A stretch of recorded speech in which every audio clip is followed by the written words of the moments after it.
बाबा ने हम बच्चों को अपना परिचय के साथ साथ अपनी रचना का भी बेहद परिचय दिया है। हर एक पिता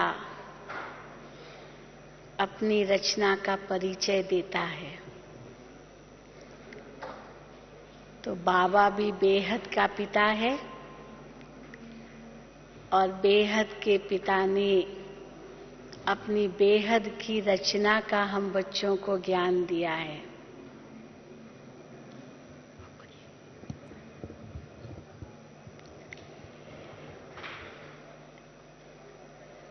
जिसको हम दूसरे शब्दों में कई बार कहते हैं ABCD। A माना आत्मा, B माना बाबा, बाबा अपना परिचय भी देते हैं। C माना चक्र और D माना ड्रामा। तो ABCD में रचयिता और रचना का सारा ज्ञान आ जाता है। कई पूछते हैं कि चक्र और ड्रामा में क्या अंतर है? है कुछ अंतर?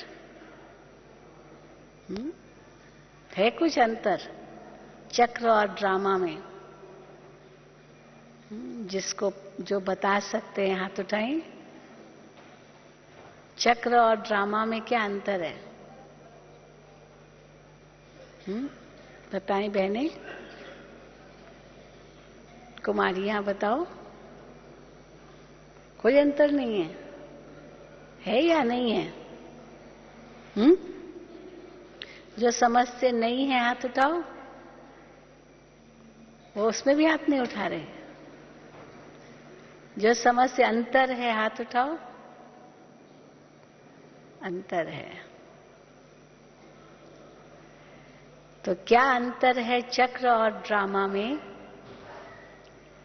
जब हम चक्र का ज्ञान देते हैं तो 4 युगों की कहानी बताते हैं, 84 जन्म की कहानी बताते हैं, भारत के उत्थान और पतन की कहानी बताते हैं,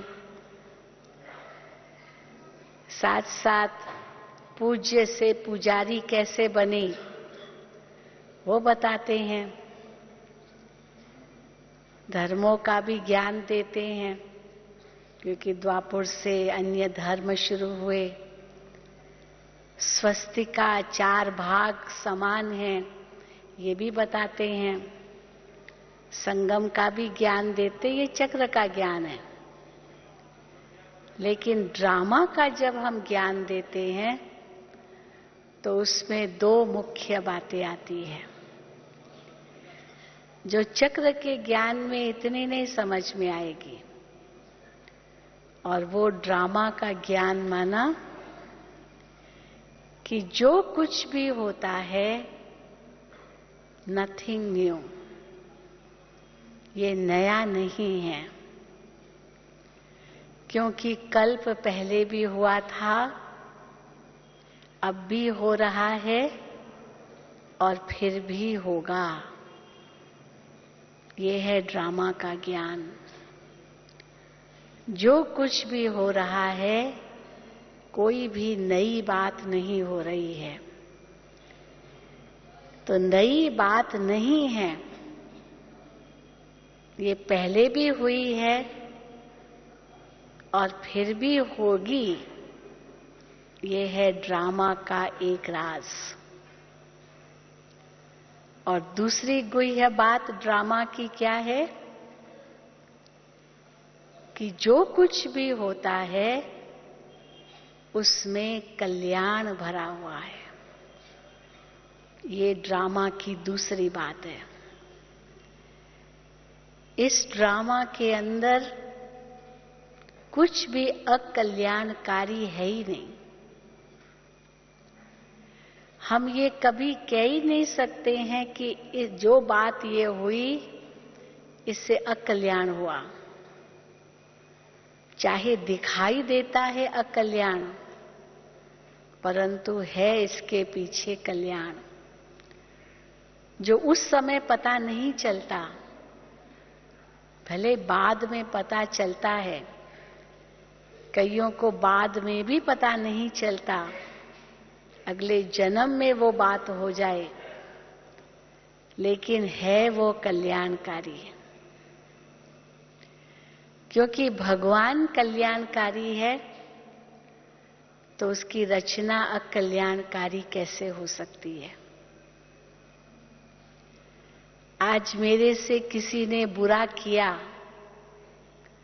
आप कहेंगे बहन जी इसमें क्या कल्याण है, बुरा किया मेरे से।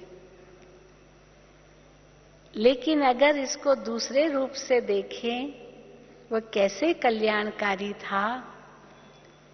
मेरा कुछ बहुत बड़ा हिसाब किताब इस आत्मा के साथ था, और वो हिसाब किताब चुकतू हो गया। ये कितने बड़े कल्याण की बात है। हिसाब किताब चुकतू हो गया, अर्थात बोझ मेरा उतर गया, ये कल्याणकारी है। कोई बात गलत हो गई और हमने उसको गलत समझा, माना हमने ड्रामा को नहीं समझा। क्योंकि ड्रामा हमें ये सिखाता है कि कुछ भी गलत नहीं है, सब निश्चित है। अब जो है ही निश्चित, वो गलत कैसे हो सकता है। इसलिए एक तो निश्चित है, दूसरा कल्याणकारी है, और उसमें ये राज भरा हुआ है कि ये जो भी कुछ होता है ये सब कर्मों का हिसाब किताब है। और चौथी बात इसमें क्या है कि ये जो कुछ भी होता है मेरे अनुभव को बढ़ाने के लिए होता है, इसलिए भी कल्याणकारी है। हिसाब किताब चुकतू होता है, मेरे अनुभव को बढ़ाने के लिए होता है, इसलिए ये कल्याणकारी है। कई कहते हैं कि क्या हम अपने पाठ को बदल नहीं सकते हैं। बाबा कहते हैं कि एक तरफ तो कहेंगे नहीं, क्योंकि सब निश्चित है, बदल कैसे सकते हैं। लेकिन दूसरी तरफ ड्रामा हमें ये भी बताता है कि जो कुछ भी होता है वो अपने आप नहीं होता है, उसके पीछे कोई कर्म है। क्योंकि जो हुआ वो प्रारब्ध के रूप में हुआ, वो फल के रूप में हुआ। लेकिन कोई भी फल बिना बीज के नहीं है। बीज है इसलिए फल है, चाहे वो बीज किस रूप में भी हो, पर फल है उसका, क्योंकि उसका बीज है। तो इसीलिए ड्रामा का ये भी राज है कि हर कर्म के बीज का ही फल है। तो अगर फल दिखाई देता है, जरूर बीज भी होगा। और वो जो फल हुआ ये बिना बीज के नहीं है, तो कोई भी परिणाम बिना कारण के हो ही नहीं सकता है। ये भी ड्रामा का राज है। जो परिणाम मेरे सामने है ये कारण के बिना नहीं हो सकता है, कारण के बाद ही परिणाम आता है। इसलिए इस ड्रामा के द्वारा हमको स्थित प्रज्ञ अवस्था बनाने का बहुत सुंदर अनुभव हो सकता है। वरना मनुष्य कितना हलचल में आ जाता है, कितने प्रश्न मन में उठते हैं। ऐसा क्यों, ये क्या, ये कैसे, ये कब, ये कहां, ये कौन। इसलिए बाबा बार बार यही कहते हैं मुरली में, ये कह की भाषा छोड़ दो। प्रश्न चिन्ह टेढ़ा होता है। प्रश्न चिन्ह की बजाय क्या लगाओ? क्या लगाओ? पूर्ण विराम लगाओ, फुल स्टॉप लगाओ, अर्ध विराम भी नहीं, कॉमा भी नहीं, पूर्ण विराम, बिंदु लगा दो। तो बिंदु लगाने में ड्रामा की बहुत बड़ी मदद है। कई लोग इसी में ही मूंझते हैं कि ड्रामा कह करके हम इसको बिंदु कैसे लगाएं। इतनी बड़ी बात हो गई, प्रश्न तो उठेगा ना, ये कैसे हुआ। लेकिन जैसे ही हमने ये समझा कि कोई नई बात नहीं हुई, ड्रामा कल्याणकारी है, ये अनुभव के लिए हुआ और ये बिना कारण के नहीं हो सकता है, कारण जरूर है। और वो कारण कोई और नहीं है, मैं खुद ही हूं। तो दूसरे को भी हम दोष नहीं देंगे, और ये कारण मैं स्वयं ही हूं, तो परिणाम भी तो मुझे ही पाना है, और कोई थोड़ी पाएगा। इसलिए प्रश्न चिन्ह उठ ही नहीं सकता है, निकल ही नहीं सकता है, लग ही नहीं सकता। क्या, क्यों की भाषा हम ड्रामा के ज्ञान से एक सेकंड में खत्म कर सकते हैं। फिर कई भाई बहनें कहते हैं, बहन जी ठीक है, हम प्रश्न नहीं करते हैं, आप कहते हैं नई बात नहीं है, लेकिन इस कल्प में तो नहीं है ना, पिछले कल्प का तो हमें पता ही नहीं है, इस कल्प में तो नहीं है। तो कई बार चलो प्रश्न नहीं उठता है, पर आश्चर्य तो होता है ना, ऐसे कैसे?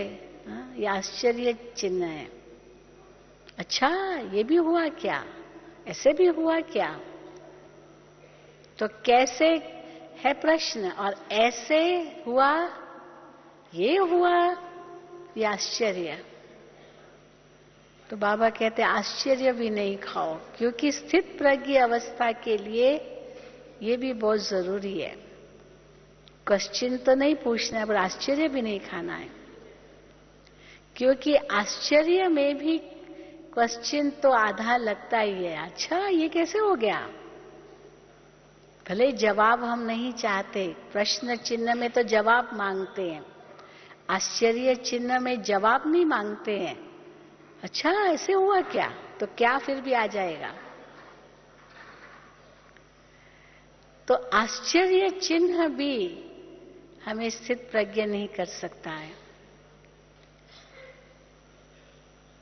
तो कई कहते हैं कि अच्छा, आश्चर्य भी न करें, प्रश्न भी न पूछें, पर कुछ ऐसा गलत हो गया तो दुख तो होगा ना, दुख तो होगा ना।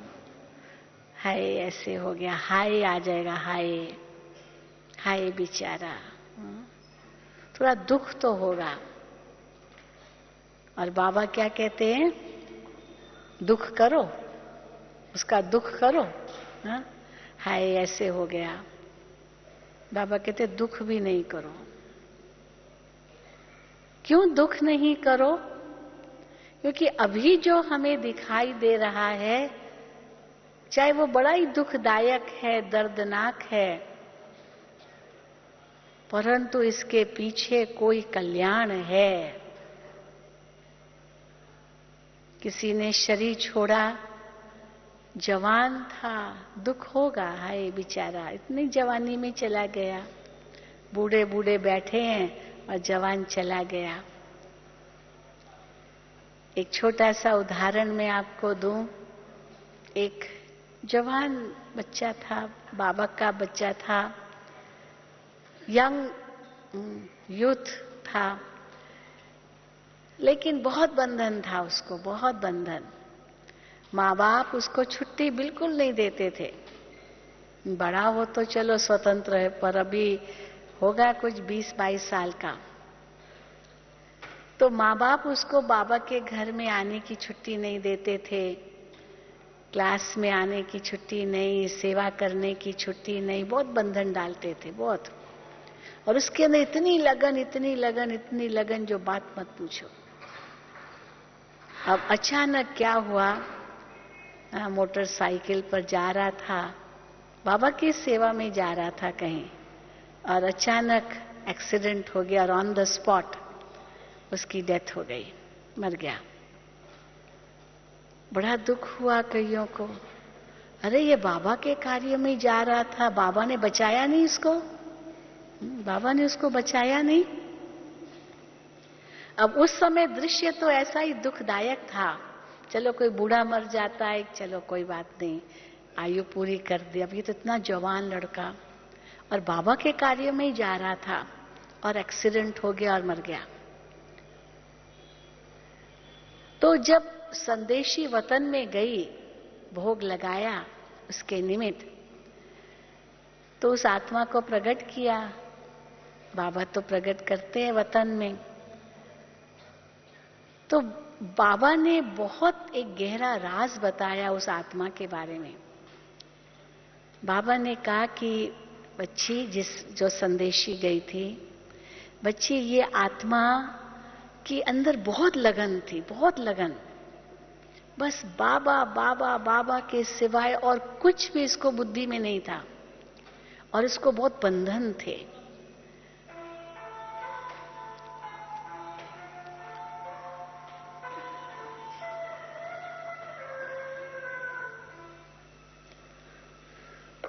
तो वो बच्चा बाबा को बार बार यही कहता था योग में कि बाबा मेरे बंधन खत्म करो, बाबा मेरे बंधन खत्म करो, या तो मुझे अपने पास बुला लो, या तो मेरे रिश्तेदारों को बाबा के पास बुलाओ।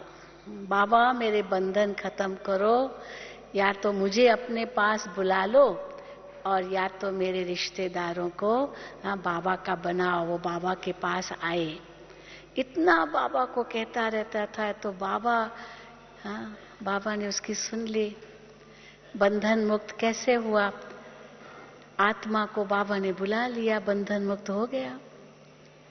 और वंडर तो ये हुआ कि जो उसके माता पिता सब थे, उन सब के अंदर में इतना परिवर्तन आ गया।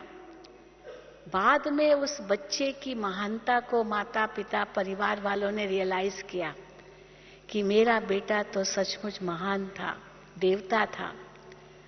और वंडर ये और हुआ कि उसके जाने के बाद उसका पूरा परिवार ज्ञान में आ गया, पूरा परिवार ज्ञान में आ गया। तो मानो उसका पूरा ही कल्याण हो गया। उसकी इच्छा भी बाबा ने पूरी की, और बाबा ने यहां तक कहा कि ये बच्चा, ये आत्मा जहां भी जाएगी, अब ऐसे परिवार में जन्म लेगी जहां जन्म से ही सेवा करेगी, निर्बंधन होकर के। तो देखो, ये बाबा ने जैसे उस आत्मा के प्रति और वरदान दे दिया। अब देखिए दृश्य कितना दुखदायक है। इतना जवान बच्चा बाबा की सेवा में जा रहा था और एक सेकंड में आत्मा उड़ गई, और इतना ऐसे कैसे हो गया, बाबा ने बचाया नहीं। कितने प्रश्न उठ सकते हैं, कितना आश्चर्य हो सकता है, ऐसे कैसे हुआ, ऐसे कैसे हुआ। लेकिन और कितना दुख हुआ होगा कईयों को भी। और बाबा ने जवाब दे करके सबके प्रश्न भी खत्म कर दिए, आश्चर्य भी खत्म कर दिया, और दुख भी खत्म कर दिया। और ही खुशी हुई, जैसे अभी तालियां बजाई आपने, उनको खुशी हुई कि ये आत्मा भी और सेवा करेगी, क्योंकि शरीर तो है ही नश्वर ना। आत्मा और सेवा करेगी और अपना भाग्य बना सकेगी। अभी तक इतना नहीं बना पा रही थी। और जहां इसने जन्म लिया था, उनके पास जो पैदा हुआ, वो कोई हिसाब किताब था, वो हिसाब किताब पूरा हो गया। तो देखिए बाबा हम बच्चों को कितना दूरांदेशी बनाते हैं। हम केवल वर्तमान में ही अपने आप को देख रहे हैं या सब दृश्य देख रहे हैं। बाबा तो त्रिकालदर्शी है ना, वो तीनों कालों को देखते हैं। हम केवल एक काल को देखते हैं और इसलिए प्रश्न करते हैं या आश्चर्य खाते हैं या दुख करते हैं। तो बाबा कहते दुख भी करने की जरूरत ही नहीं है। ये वो कई जन्मों के हिसाब किताब पूरे हो रहे हैं। किसी भी कारण से दुख हो ही नहीं सकता है। अच्छा, कई कहते अच्छा दुख न करें, पर थोड़ी चिंता तो होती है ना, आगे क्या होगा, कैसे होगा, हाँ होगा नहीं होगा, हाँ चिंता थोड़ी होती है। तो बाबा कहते वो भी करने की जरूरत नहीं है। हाँ पुरुषार्थ करो, पर होगा वही जो कल पहले हुआ था, परंतु आपको पता नहीं है, इसीलिए आपको अपना पुरुषार्थ करते ही रहना होगा। कई कहते अगर जो होना होगा वही होगा ना, हम पुरुषार्थ क्यों करें? तो वही बाबा कहते जो होना होगा वो पुरुषार्थ से ही होना है। आप कहो मुझे पानी मिलना है, ड्रामा में होगा पानी मिलना, तो अपने आप मिल जाएगा।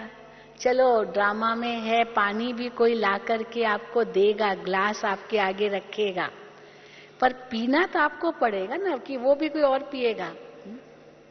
मेहनत तो ग्लास उठा करके चलो पीने की तो आपको करनी ना मेहनत, चलो वो भी कोई कर देगा, आपके मुंह में डालेगा, पर गड़गड़ गड़गड़ वो अंदर पानी जाना वो तो आपको करना पड़ेगा, या वो भी अपने आप हो जाएगा?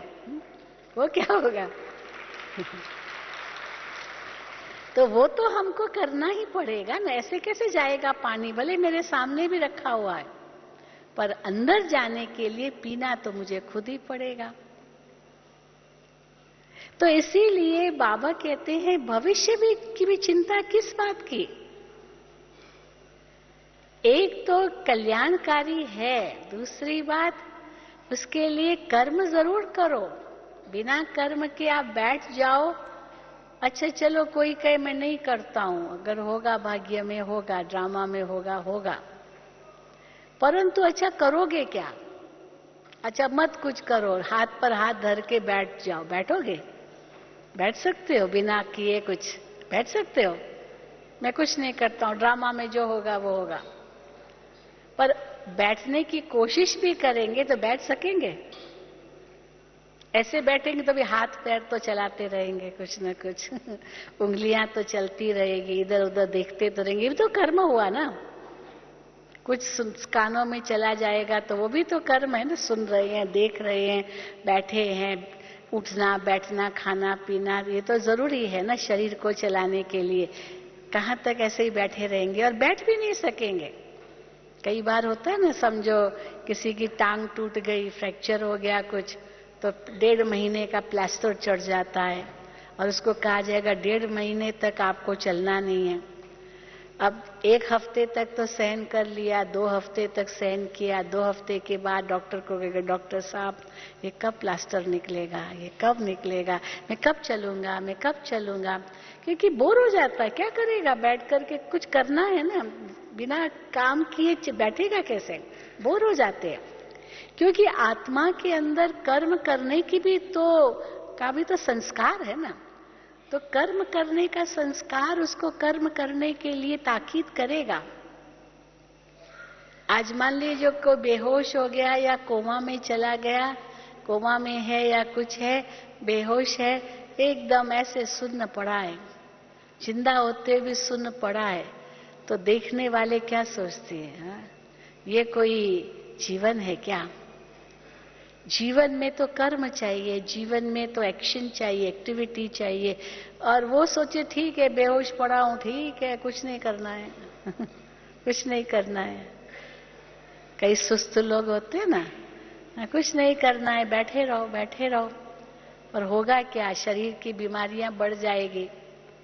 इसलिए एक्सरसाइज भी चाहिए जरूरी, कसरत चाहिए, वॉकिंग चाहिए, ये चाहिए, काम चाहिए। शरीर को जितना काम देंगे उतना शरीर की शक्ति बढ़ेगी। तो इसीलिए कोई सोचे कि मैं क्यों करूं अगर सब कुछ निश्चित है तो। इसीलिए बाबा कहते हैं इस ड्रामा को सही रूप में समझो। जैसे चाकू होता है ना, चाकू, आप चाकू के देखेंगे एक तरफ धार वाला हिस्सा है, एक तरफ बिना धार का होता है। अब हमको अगर कोई चीज काटनी है तो धार वाला जो हिस्सा है वो तो नीचे रखेंगे ना। चाकू पकड़ने का भी तो अकल चाहिए। अगर उल्टा पकड़ लिया चाकू तो क्या होगा? तो वो धार वाला हिस्सा ऊपर की ओर कर दिया तो वो चीज काटने की बजाय मेरी उंगली कट जाएगी, क्योंकि चाकू पकड़ना नहीं आया। तो ड्रामा का भी राज समझना माना ड्रामा को कर्म के बाद ही यूज करो। कर्म से पहले ड्रामा को यूज करने की जरूरत ही नहीं है, न करना चाहिए। ड्रामा का ज्ञान जैसे एक इमरजेंसी एग्जिट है। आप बसेस में जाते हैं, ट्रेन्स में जाते हैं, फ्लाइट्स में जाते हैं, एरोप्लेन में जाते हैं, तो इमरजेंसी गेट्स होते हैं। बस में भी होते हैं, गाड़ी में, ट्रेन में, सब में होते हैं। बस में एक शीशा होता है, वो इमरजेंसी डोर होता है, इमरजेंसी शीशा। उसको तोड़ना होता है या उससे निकलना है तो वो खोल सकते हैं, विशेष होता है। आजकल तो विदेशों में बहुत एक नया सिस्टम है जिसको कहते हैं इमरजेंसी गेट, इमरजेंसी डोर। मकानों में भी होता है, जिसको फायर एग्जिट कहते हैं, इमरजेंसी एग्जिट कहते हैं। बिल्डिंग्स के अंदर होता है, यूरोप में तो हमने बहुत देखे। और वो जो इमरजेंसी का दरवाजा होता है वो बिल्कुल रोड के साथ होता है, जो रोड को डायरेक्ट जाए। तो हम कहीं गए थे किसी देश में, डेनमार्क, स्वीडन, यूरोप में, तो मुझे पता नहीं था कि ये कोई इमरजेंसी डोर है। भले लिखा था लेकिन मैंने सोचा ऐसा ही होगा, सोचा नहीं था कि मकानों में भी कोई इमरजेंसी गेट होता है। तो मैंने क्या किया, वो दरवाजा खोल दिया, क्योंकि मैंने कहा तो बड़ा सहज है, सीधा रोड पर जाओ, वो दूर से घुमा करके जाओ, उसकी जगह तो सीधा जाओ। तो जैसे ही मैंने खोला, एकदम वो जो बहन थी उनसे मना किया, प्लीज प्लीज प्लीज इस दरवाजे को मत खोलो। मैंने कहा क्यों, क्या हो गया, इस दरवाजा क्यों नहीं खोलना है? तो कहा कि अगर आपका ये दरवाजा खुला देखेंगे तो पुलिस पकड़ लेगी, क्योंकि ये दरवाजा खोलना नहीं है। ये दरवाजा तभी खोलना होता है जब कोई आग लगे या कुछ ऐसी बात हो जाए, कोई भूकंप आ जाए, कुछ आ जाए, ताकि यहाँ से सीधा आप बाहर जा सको। ये ऐसे खोलना ही नहीं है। तो हमने समझा, देखो हम जहां भी जाते हैं, प्लेन में जाएंगे, वो एयर होस्टेस सबसे पहले कहती है इमरजेंसी गेट्स, हाँ यहाँ है, वहां है, इधर है, उधर है, इससे चलना। पर ये किस लिए यूज करो? जब कोई ऐसी इमरजेंसी आए, कोई ऐसी बात आए हवाई जहाज में और जबरदस्ती कोई निकलना पड़े, नहीं तो उसको खोलना भी नहीं, टच भी नहीं करना। इमरजेंसी गेट जहाँ होते हैं हवाई जहाज में, वहां सामान भी रखने नहीं देते हैं, खड़े होने भी नहीं देते हैं, कुछ भी नहीं, हाथ तो बिल्कुल लगाना ही नहीं है, नहीं तो फाइन लग सकता है, पेनल्टी लग सकता है। तो क्यों ये ऐसे यूज करना ही नहीं है, इसके पास भी नहीं खड़ा होना है। तो बाबा भी हम बच्चों को जो ड्रामा का ज्ञान देते हैं, ये कार्य के बाद यूज करना है। कोई सोचे मैं पहले यूज करूं तो अपने आप को ही नुकसान करेंगे। जैसे डॉक्टर दवाई देता है तो हम डॉक्टर से कितना पूछते, डॉक्टर साहब ये मैं खाना खाने के बाद लूं या पहले लूं, खाली पेट लूं या खाना खाकर लूं? क्योंकि अगर वो चीज खाने के बाद ही लेनी और पहले ले ली तो क्या होता है, वो फायदा करने की बजाय नुकसान ही करेगी ना। फिर डॉक्टर कहेगा एक ही गोली खानी है, और मैं सोचो चलो कोई बात नहीं 8-10 साथ में खा लूं, क्या होगा? 8-10 जल्दी ठीक हो जाओ ना, 8-10 खा लूंगा, एक क्या खाना, 8-10 साथ में खा लो। तो एक खाने से फायदा होगा और 8-10 खाने से जल्दी फायदा होना चाहिए ना, कि नहीं? क्या होगा, फायदा होगा या नुकसान होगा? नुकसान ही होगा। और इतना ही डोज लेना है, मैं सोच नहीं चलो थोड़ा ज्यादा डोज ले लेता हूं, तो फायदा थोड़ी करेगा और ही नुकसान करेगा। अच्छी चीज भी बिगड़ जाएगी क्योंकि ज्यादा कर लिया। वो कहानी सुनाते हैं ना कि एक व्यक्ति था, वो व्यक्ति को एक मुर्गी मिली, तो रोज वो सोने का अंडा देती थी, रोज सोने का अंडा। अब रोज का इंतजार करे, एक सोने का अंडा दे रही है और वो अंडा बेच रहा है। तो धनवान तो बनता जा रहा था, लेकिन उसको लोभ हुआ, अरे रोज एक ही देती, इसको मार ही डालो, उसके पेट से सब अंडे निकल आएंगे ना। ऐसे निकल आएंगे क्या? तो मार डाला तो क्या हुआ? फिर सोने का अंडा मिला उसको? कुछ भी नहीं। ये कहानी बताते हैं। तो मनुष्य इतना मूर्ख हो सकता है, तो अगर ड्रामा के ज्ञान को भी हमने इस मूर्खता से ही लिया तो हम अपना ही नुकसान करेंगे। इसीलिए न प्रश्न पूछो, न आश्चर्य खाओ, न ही दुख करो और न ही उसकी कोई चिंता करो। चिंता की भी कोई बात नहीं, जो भी होगा उसमें कल्याण ही होगा। ड्रामा कल्याणकारी है। तो एक ने बाबा से प्रश्न किया, व्यक्त बाप दादा से प्रश्न किया, तब तो बाबा पर्सनल मिलते थे ना। तो बाबा से प्रश्न किया कि बाबा, आप भले कहते हैं कल्याणकारी है, लेकिन ये नहीं लगता है कि ये इस बात, कोई बात से ये कल्याण हुआ। बाबा, अगर थोड़ा सा ड्रामा चेंज हो जाए तो कितना अच्छा हो। उसने बाबा से कहा। बाबा ने कहा कि देखो, कोई स्टोरी होती है ना, कहानी होती है, बाबा व्यक्त बाबा ने उसको कहा, कोई कहानी होती है ना, तो चलो कहानी किसी को थोड़ी पसंद नहीं आई, फिर थोड़ा सा उस पर चेंज किया, सीक्वेंस चेंज किया, ये दृश्य चेंज किया, भाई ये पसंद नहीं आया, ये पसंद नहीं आया, चेंज कर दिया। लेकिन ये जो ड्रामा है ना, ये बेहद का ड्रामा, ये इतना वंडरफुल ड्रामा है, इतनी वंडरफुल इसकी कहानी है, जो इनसे और अच्छा ड्रामा हो ही नहीं सकता है, इनसे और अच्छी कहानी हो ही नहीं सकती है। देखो, आप पिक्चर देखने जाते या ड्रामा देखने जाते तो हीरो भी होता है, विलियन भी होता है ना, खलनायक भी होता है तो नायक भी होता है, फिर एक कॉमेडियन भी होता है, कोई रुलाने वाला भी होता है, कोई हंसाने वाला भी होता है, कोई नचाने वाला भी होता है, कोई वीरता दिखाने वाला होता है, कोई डरपोक भी होता है। कितने सारे उसमें एक्टर्स होते हैं, हर एक की अपनी अपनी विशेषता होती है, और सब कुछ उसमें हो तो वो सबसे बेस्ट फिल्म मानी जाएगी। तो ये जो बेहद का ड्रामा है, ये दी बेस्ट फिल्म है। इनसे और अच्छा नाटक हो ही नहीं सकता है। हो सकता है? सब कुछ है। हमने जैसे गुजरातियों में देखा, गुजराती लोग क्या करते, दाल बनाएंगे ना तो उसमें खट्टा भी डालेंगे, मीठा भी डालेंगे, तीखा भी डालेंगे, हर टेस्ट को दाल में डालते हैं। बहुत टेस्टी बनती है उनकी दाल। मिर्ची भी डालेंगे तो शक्कर भी डालेंगे, है ना सब डालेंगे। तो ये ड्रामा जो है ना, इसमें हर फ्लेवर है, हर रंग है, हर रूप है, हर गुण है, हर विशेषता है, हर बात है, हर एक चीज है। तो वो तो कितना अच्छा ड्रामा होगा। इनसे और अच्छा ड्रामा हो सकता है क्या? हो सकता है? कोई सोचे ये नहीं होना चाहिए, फिर वो कब होगा? क्योंकि ये भी उसका एक पार्ट है ना, ये भी टेस्ट का एक पार्ट है।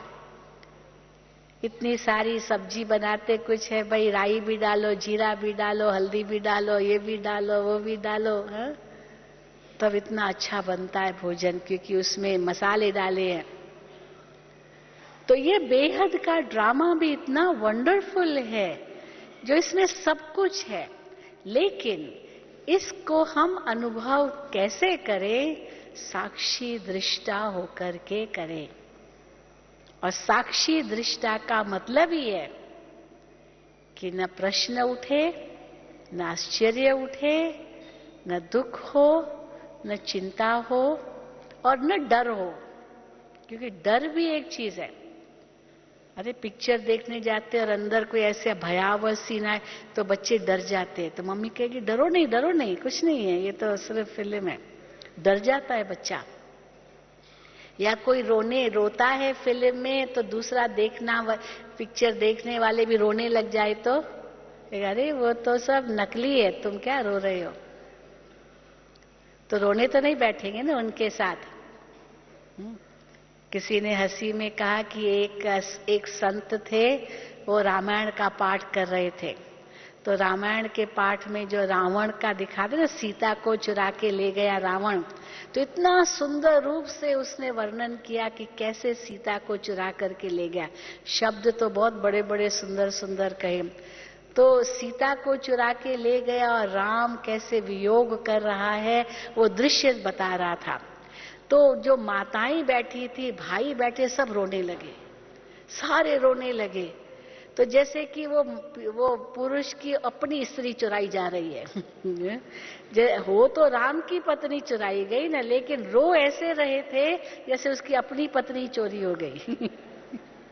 या मतलब इस प्रकार से, क्योंकि इतना सुंदर रूप से वर्णन किया। लेकिन उसको साक्षी दृष्टा होकर के सुनना होता है ना, क्योंकि ये तो वर्णन करने की बात है। परंतु हम उसमें बह जाते हैं और ऐसे लगता है जैसे हमारा ही कुछ हो रहा है। तो ड्रामा को किस रूप में देखो, कुछ भी बात होती है वो खत्म कुछ नहीं होता है, कुछ भी खत्म नहीं होता है। मैं आपको एक अनुभव सुनाऊं। मैं अमेरिका गई थी, वहां लॉस एंजलिस गई थी, जहां पर हॉलीवुड है, हॉलीवुड जहां फिल्मों की शूटिंग होती है। तो हम एक स्टूडियो में गए, वो टूरिस्ट को दिखाते हैं। तो इतना बड़ा स्टूडियो था, ये जो हॉल है ना इनसे भी बड़ा था, बहुत बड़ा, बहुत ऊंचा। और वो हम लोग देखने के लिए गए और सारे उनके जो कैमरास फिटेड थे, बहुत कुछ था, बड़ी बड़ी बिल्डिंग्स थी, उसके अंदर ही सब कैसे बने थे पता नहीं, हम लोग तो दूर से ही देखा। पुलें थी, ब्रिज थी, मकान थे और बहुत कुछ था। तो हम लोगों को कहा कि आप लोग देखना हम लोग फिल्मिंग कैसे करते, शूटिंग कैसे करते, और आप लोग हम लोगों को एक प्लेटफॉर्म पर खड़ा कर दिया। और हम लोगों को बार बार यही वो गाइड कहता था, डरना नहीं, डरना नहीं, डरना नहीं। हम कहे डरेंगे क्यों, ये तो देख रहे हैं ना क्या होगा, पता नहीं था। पर यही कि आप लोग बस देखते रहना, प्रश्न नहीं करना, आश्चर्य नहीं खाना, कुछ दुख नहीं करना, चिंता नहीं करना, डरना नहीं, बस साक्षी होके देखना। तो मुझे तो बाबा की बातें याद आ गई कि साक्षी दृष्टा होके देखो। पर आखिर होगा क्या ये तो बताया नहीं। तो क्या हुआ, जैसे हम लोग खड़े थे तो वो रेलिंग थी, तो हम लोगों को कहा ये रेलिंग को पकड़ के रखना, हाँ पकड़ के रखना। ठीक है, पकड़ के रखा। तो अचानक क्या हुआ, जोर से आवाज हुई, जोर से, और जिस प्लेटफॉर्म पर हम खड़े थे वो हिलने लगा, बहुत जोर से हिला। सारे डर गए। सारे डर गए। फिर वो गाइड माइक्रोफोन पर बोल रहा, काफी सारे लोग थे हम लोग देखने वाले, और यही कहा डरना नहीं। तो आवाज हुई, फिर दूसरी आवाज क्या हुई, एक जो बिल्डिंग थी ना वो ठा करके नीचे गिरी। फिर हमारा प्लेटफॉर्म हिलने लगा, बार बार हमारा प्लेटफॉर्म हिले। हम प्लेटफॉर्म को देखे या उस चीज को देखे? इतना कंफ्यूजन हो गया जो बात मत पूछो। फिर एक आवाज हुई, फिर एक व्यक्ति पुल के ऊपर खड़ा था, उसको आग लगी और वो जलता जलता नीचे गिरा। बड़ा विचित्र कुछ था, ठा ठा ठा वो बिल्डिंग गिरी, पुल गिरी, मकान गिरा और वो व्यक्ति गिरा, आग लगी, ये टूटा वो फूटा, और यहाँ हम हिल रहे हैं ठक ठक ठक। अब किसको देखे, वहां देखे या खुद को देखे, समझ ही नहीं आ रहा था। और बार बार वो गाइड हम लोगों को माइक्रोफोन पर कह रहा था डरना नहीं, डरना नहीं। तो अब बाबा ने हमको ज्ञान तो दिया, तो उस समय में अशरीरी हो गए सचमुच। बाकी तो लोग इतने डर रहे थे जो बात मत पूछो, एक दो को पकड़ रहे थे, वो रेलिंग दिखाई नहीं दे रही थी और इतने डर गए। अच्छा, फिर उसके बाद जब सब कुछ नष्ट हो गया, जो कुछ सामने था वो सब नष्ट हो गया, अब लोग लगा अभी क्या होगा। तो फिर थोड़ी देर के बाद हम लोगों ने देखा कि जैसे फिर एक आवाज हुई और वापस आ गई वो बिल्डिंग, ठा करके वापस आ गए, ठा हुआ और एक वो ब्रिज वापस आ गई, फिर ठा हुआ वो व्यक्ति जो जलता हुआ नीचे गिरा तो वापस आ गया। पता नहीं कैसे आ गया, पता ही नहीं कैसे आ गया, हमको समझ में नहीं आया। हम तो कईयों से पूछा कैसे आ गया वापस, ये सब कैसे हुआ, तो क्या बस प्रश्न नहीं, आश्चर्य नहीं, कोई दुख नहीं, कोई कुछ भी नहीं, सोचो नहीं, बस ये खेल है। तो उसके बाद वो जो मालिक था या गाइड था जो भी था, वो उसने हम लोगों को कहा कि देखो हम लोग जब फिल्म की शूटिंग करते हैं ना तो ये सब कुछ होता है, लेकिन आप ये क्या सोचते होंगे कि ये सब कुछ नष्ट हो गया क्या? कुछ भी नष्ट नहीं होता है, सब वहीं का वहीं वापस आता है। ये सब एक भ्रम है कि ये खत्म हो गया, जल गया, मर गया या ये टूट गया, कुछ भी नहीं होता है। क्योंकि इतना हर फिल्म में ऐसी एक्टिंग ऐसे हो तो कितना नुकसान होना पड़े, कुछ भी नहीं होता है, सब वापस आता है। तो मैं उस समय सोचने लगी, देखो ये बेहद का ड्रामा भी तो ऐसा है। अभी जो दृश्य है, जो है, जैसा कलप के बाद वैसा ही होगा, वही शरीर मिलेगा। अब 10 साल 20 साल जब भी ये शरीर तो छूटेगा ना, ये शरीर छूट करके राख हो जाएगा, फिर अगले कलप में यही शरीर मिलेगा। सोचो, तो ये नष्ट हुआ क्या? हुआ क्या नष्ट? हुआ नहीं। कलप पहले भी तो यही शरीर मिला था ना, और यही वस्त्र पहने थे। मुझे याद है एक बार जब ये ओम शांति भवन बन रहा था, तो ओम शांति भवन बहुत बड़ा पहाड़ था पहले, पहाड़, अभी भी सीढ़ियां चढ़ के ऊपर जाना होता है, तो एक पहाड़ था, उस पहाड़ को बहुत तोड़ा गया, डायनामाइट डाल करके उसके पत्थर तोड़े गए और उसके बाद लेवल किया और ये इतना बड़ा ओम शांति भवन बना माउंट आबू में। तो इनके पत्थर जो थे वो हम लोगों ने यूज किए, जो दीवारें बनी है ना वो पहाड़, उसी पहाड़ के पत्थरों से दीवार बनी है। तो किसी ने बाबा से प्रश्न किया, व्यक्त बाप दादा जब आते थे तो मिलते थे पर्सनली, तो बाबा से प्रश्न किया, बाबा ये ड्रामा अगर अनादि अविनाशी है तो इतने सारे पत्थर सब टूट गए, फिर दीवारों में आ गए, दीवार बन गई, फिर अगले कल्प में फिर ऐसे ही होगा क्या? फिर वापस वही पहाड़ बन जाएगा? बाबा ने कहा हाँ। सीधा बोला बाबा ने, हाँ कल्प पहले भी तो किया था ना, कल्प पहले भी तो बनाया था और ये पहाड़ फिर बन गया था और फिर आपने तोड़ा है, तो कल्प पहले भी हुआ था, तो फिर कल्प के बाद क्यों नहीं होगा? भी सीधा बाबा ने कहा। हर चीज रिपीट होती है ना, खाली हिस्ट्री थोड़ी रिपीट होती है, ज्योग्राफी भी रिपीट होती है, भूगोल भी रिपीट होता है, मौसम भी वही रिपीट होंगे। अभी हम कह रहे हैं कि इतना ग्लोबल वार्मिंग हो रहा है, इतनी गर्मी बढ़ रही है, ये हो रहा है, वो हो रहा है, लेकिन कोई नई बात थोड़ी हो रही है, कल पहले भी ऐसे ही हुआ था।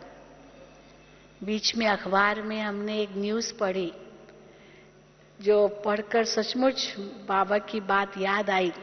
तो कुछ जैसे ये साइंटिस्ट आपस में मिले और एक ग्रुप साइंटिस्ट का था, क्योंकि जो वेदर, जो मौसमों के ऊपर वो कॉन्फ्रेंस कर रहे थे, मौसम। तो जब मौसम की बात आई तो एक ग्रुप साइंटिस्ट का था जो बार बार यही जोर दे रहा था कि ग्लोबल वार्मिंग हो रही है, तापमान बढ़ रहा है धरती का, बहुत नुकसान होगा, ये होगा, वो होगा, तापमान बढ़ रहा है धरती का। लेकिन दूसरे जो साइंटिस्ट थे वो इसको मानने के लिए तैयार नहीं थे। वो कहे कि ये तापमान जो बढ़ रहा है ये टेम्पररी चीज है, अगर ये ग्लोबल वार्मिंग को कम करना है तो उसके लिए ये सब प्रदूषण वाली चीजें हट जाए तो ग्लोबल वार्मिंग कम हो जाएगी।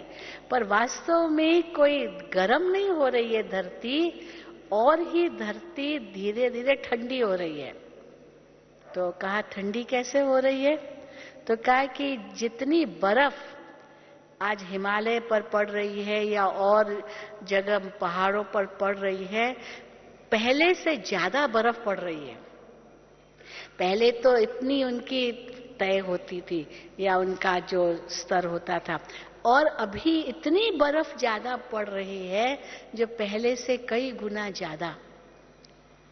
चलो कई गुना ज्यादा बढ़ी, फिर वो पिघलेगी, फिर वो पानी बनेगा, फिर वो सागर के अंदर आएगा, फिर जमीन को सागर वापस लेगा, ये सब निश्चित है। ये तो भविष्यवाणियां है कि सागर अपना जल वापस लेगा, क्योंकि बर्फ भी इतनी पड़ रही है, ऐसा नहीं कि कम पड़ रही है। इस बार जो अमेरिका में बर्फ पड़ी, इंग्लैंड में पड़ी, यूरोप में पड़ी, इतनी बारिश हुई है, पहले कहाँ हुई थी ऐसे? ये सब भारत में भी अभी देखो इतनी ठंडी पड़ी है, बात मत कुछ अचानक आ गई। तो दूसरा जो साइंटिस्ट का ग्रुप था उसने कहा नहीं, ये तो एक टेम्पररी फेज है, धरती गर्म हो रही है, वास्तव में धरती ठंडी हो रही है क्योंकि बर्फ ज्यादा पड़ रही है पहले की अपेक्षा।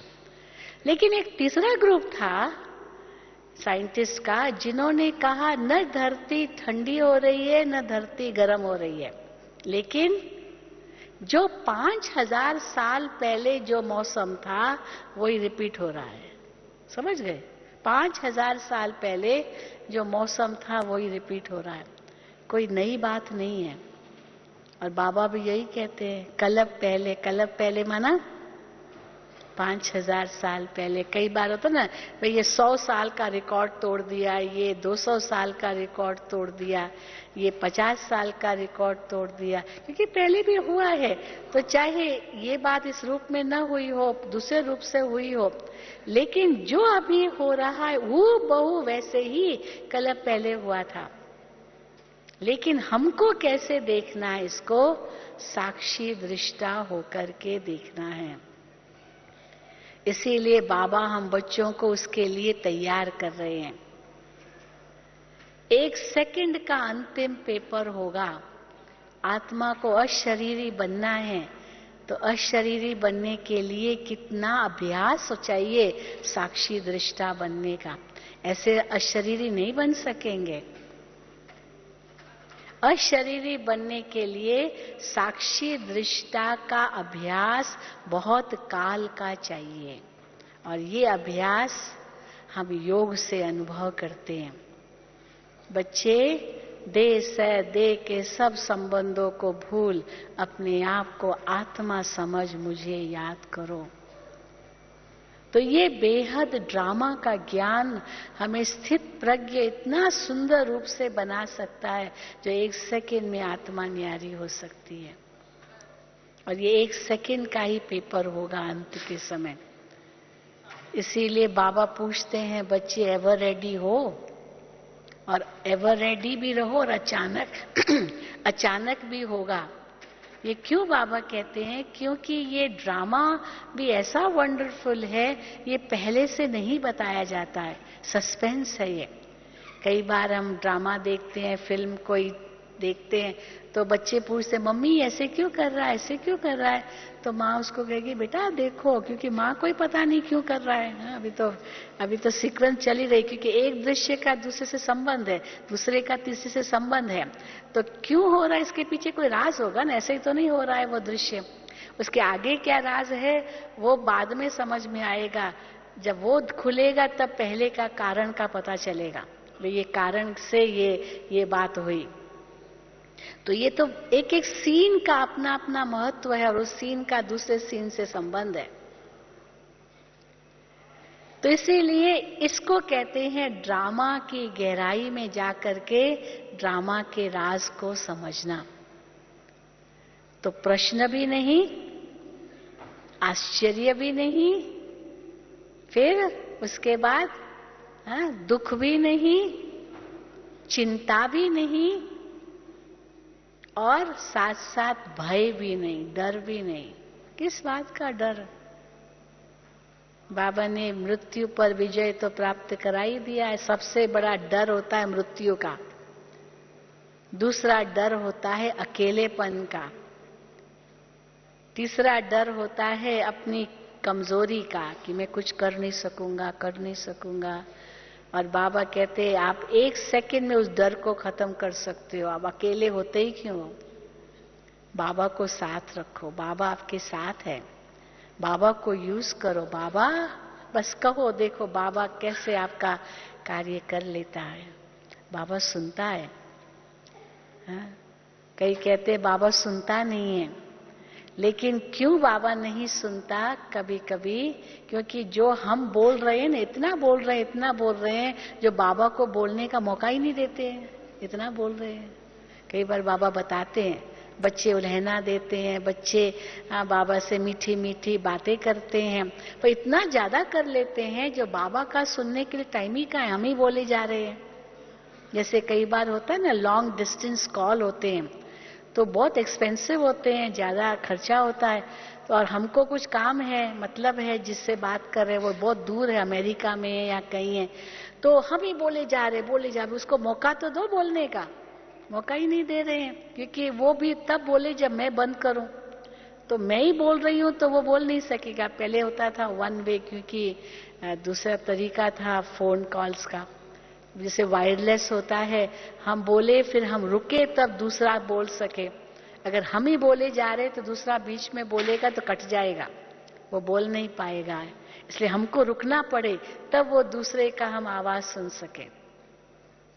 तो बाबा अवश्य सुनता है, परम धाम में भी सुनता है, क्यों नहीं सुनता है? लेकिन हम बाबा को इतना ही प्यार से बाबा को समर्पित हो जाएं, बाबा आप जानो। ड्रामा कल्याणकारी है, बाबा कल्याणकारी है, हर दृश्य कल्याणकारी है, जो कुछ होता है नया नहीं है। ये ड्रामा को समझ करके साक्षी दृष्टा होकर के हम आगे बढ़ते जाएं, और एवर रेडी बनने का जो बाबा लक्ष्य देते हैं, उसके लिए मम्मा हमेशा कहती थी, बहुत सुंदर बात मम्मा की, मम्मा कहती थी जब भी आप कुछ भी करो हमेशा सोचो ये मेरी अंतिम घड़ी है, मेरी अंतिम घड़ी है, अगला पल आएगा या नहीं आएगा पता नहीं। तो ये प्रैक्टिस, अंतिम घड़ी है, अंतिम घड़ी है, अगला पल आएगा या नहीं पता नहीं, तो आप उतने ही फोर्स से पुरुषार्थ करेंगे। हाँ, अभी तो बहुत टाइम पड़ा है तो अलबेले हो जाएंगे, पर यही अंतिम घड़ी है, ये सोच करके मुझे अपने पुरुषार्थ में लगना है और बाबा की श्रीमत का पालन करना है। ड्रामा की ढाल को सदा साथ रखना है माया से सेफ होने के लिए। ज्ञान की तलवार हो, योग का कवच हो और ड्रामा की ढाल हो। तो ड्रामा की ढाल माया के हर व्यर्थ और अशुद्ध संकल्प से बचाती है। ये सारे क्या, क्यों, दुख, कष्ट या आश्चर्य, ये सब माया के भिन्न स्वरूप है, ये सब आत्मा की कमजोरी है। और जब आत्मा शक्तिशाली बनती है, इन सब बातों से मुक्त हो सकती है। और उसका सहज उपाय, सहज अभ्यास, एक सेकंड में आत्मा अशरीरी बन सके। एक सेकंड में बस मैं आत्मा सबसे न्यारी। ये अभ्यास हमारा जारी रहे तो अंत की जो एक सेकंड का जो अंत का पेपर आएगा, हम उसमें अवश्य पास होंगे। सभी पास होंगे ना? एवर रेडी है ना उसके लिए? या उस समय सोचेंगे ठहरो ठहरो ठहरो बाबा ठहरो, अभी थोड़ा ठहरो? बाबा ठहरेगा नहीं। बाबा तैयार कर रहा है, बच्चे बटन दबाएं, ये तैयारी करवा रहा है। लेकिन बाबा जानते हैं कि बच्चों में कमजोरियां बहुत है। उस दिन भी बाबा की मुरली में दादी गुल जानकी ने बाबा को कहा, बाबा आप कितनी अच्छी बातें सुनाते हो, कितनी अच्छी बातें सुनाते हो। तो बाबा ने कहा नहीं सुनाऊं तो बच्चे संपूर्ण कैसे बनेंगे? नहीं सुनाऊं। कितना प्यार से बाबा ने कहा। तो इसीलिए संपूर्ण बनने के लिए ही ये बाबा की अव्यक्त वाणियां हैं। हीरो को पॉलिश करने लिए ये अव्यक्त वाणियां हैं। ज्ञान तो बहुत बाबा ने साकार में दे दिया। ज्ञान, योग, धारणा, सेवा, जो 4 विषय है, वही 4 विषय चल रहे हैं, कोई 5वां विषय ऐड नहीं हुआ है। लेकिन इन 4 विषयों को बेसिस बना करके कैसे इसमें रिफाइननेस हम ला सकते हैं, ज्ञान में, योग में, धारणा में, सेवा में, ये बाबा हमको अनुभव कराते रहते हैं। और हर कार्य में हम अनुभवी मूर्त बनते आगे बढ़ते जाएंगे। तो नथिंग न्यू का पाठ भी पक्का हो, हर बात कल्याणकारी है ये भी पक्का हो, और साथ साथ साक्षी दृष्टा होकर के हर दृश्य को देखें ये भी पक्का हो। अच्छा, ओम शांति, ओम शांति, ओम शांति।